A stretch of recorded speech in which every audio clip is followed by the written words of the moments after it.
የቤተ መቅደሱ ባለቤት ድንገት ወደ ቤተ መቅደሱ ይመጣል። አንድ ቀን ጌታችን ኢየሱስ ክርስቶስ ወደ ኢየሩሳሌም ወጣ። በዚያም በጎችና በሬዎችን እንዲሁም እርግብ ሻጮችን ነጋዴዎች አያቸው። ገንዘብ ለዋጮችንም አገኛቸው። የቤቱ ቅናት ይበላኛል ተብሎ እንደተጻፈ ጅራፍ አብጅቶ በሬዎችንና በጎችን ከበቱ እየገረፈ አስወጣቸው። ገንዘብ ለዋጮችን ገበታቸውን ገለበጠ። እርግብንም ደግሞ የሚነግዱትን ይህንን ከዚህ ውሰዱ ብሎ ከቤቱ አወጣቸው። ድንገት ቤተ መቅደስ መጣና ቤተ መቅደሱን አጸዳ።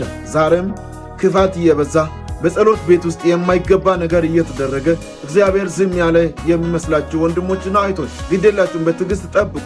አንድ ቀን የጸሎት ቤት አባት የቤተ መቅደስ አባት ይመጣልና ቤቱንም ያጸዳል። የክፎችን ገበታ ይገለብጣል። የክፎችን ንግድ ከቤቱ ይጠርጋልና። ዮሐንስ ወንጌል ምዕራፍ 2 ቁጥር 14 ጀምሮ ይህንን ቃል ታገኛላችሁ።